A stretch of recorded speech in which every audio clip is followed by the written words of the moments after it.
সহিহ বুখারী হাদিস নাম্বার 3।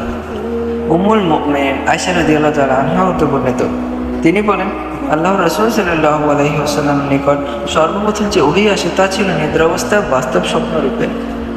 যে স্বপ্ন তিনি দেখতেন তা একেবারে প্রভাতের আলোর ন্যায় প্রকাশিত হতো। অতঃপর তার নিকট নির্জনতা পছন্দনীয় হয়ে দাঁড়ায় এবং তিনি হেরার গুহায় নির্জন অবস্থান করতেন। আপন পরিবারের নিকট ফিরে এসে কিছু খাদ্য সামগ্রী নিয়ে যেতেন সঙ্গে করে যাওয়ার পূর্বে।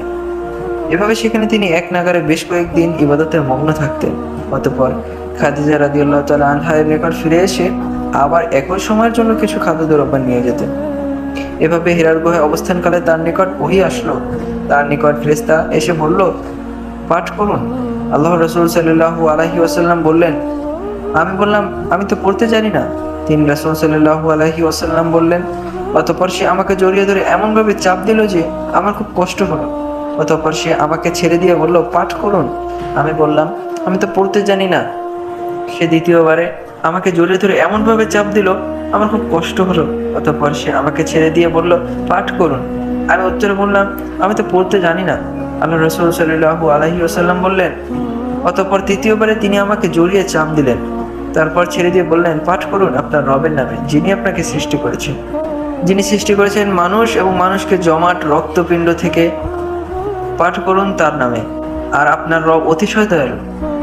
অতঃপর এ আয়াত নিয়ে আল্লাহ রাসূল সাল্লাল্লাহু আলাইহি ওয়াসাল্লাম প্রত্যাবর্তন করলেন।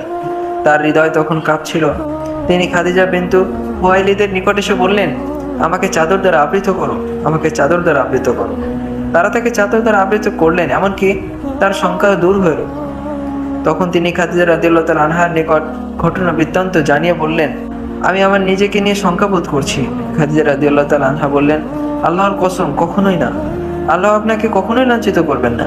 আপনি তো আত্মীয় স্বজনের নিকট সদাচরণ করেন, অসহায় দুস্থদের দায়িত্ব বহন করেন, নিঃস্বকে সহযোগিতা করেন, মেহমানের আপ্যায়ন করেন এবং হকপথ দুর্দশাকে সাহায্য করেন। অতঃপর তাকে নিয়ে খাদিজা রাদিয়াল্লাহু তাআলা আনহা তার চাচাতো ভাই ওয়ারাকা ইবনু নাওফাল ইবনুল আব্দুল আসাদ ইবনুল আব্দুল উজাজার নিকট গেলেন। তিনি অন্ধকার যুগে ঈসাই ধর্ম গ্রহণ করেছিলেন।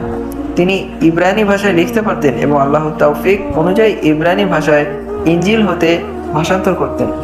তিনি ছিলেন অতি বৃদ্ধ এবং অন্ধ হয়ে গিয়েছিল। খাদিজা রাদিয়াল্লাহু তাআলা আনহা তাকে বললেন, হে চাচাতো ভাই, আপনার ভাতিজার কথা শুনুন। ওরাকা তাকে জিজ্ঞেস করলেন, ভাতিজা, তুমি কি দেখো? আল্লাহ রাসূল সাল্লাল্লাহু আলাইহি ওয়াসাল্লাম যা দেখেছিলেন সবই বর্ণনা করলেন।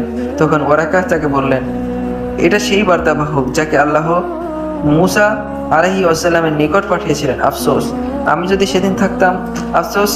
সেদিন থাকতাম যেদিন তোমার কওম তোমাকে বহিষ্কার করবে। আল্লাহ রাসূল সাল্লাল্লাহু আলাইহি ওয়াসাল্লাম বললেন, তারা কি আমাকে বের করে দেবে? তিনি বললেন, হ্যাঁ, তুমি যা নিয়ে এসেছো অনুরূপ ওহী কিছু যিনি নিয়ে এসেছেন তার সঙ্গে বৈরিতাপূর্ণ আচরণ করা হয়েছে। সেদিন যদি আমি থাকি তবে তোমাকে জোরালোভাবে সাহায্য করব।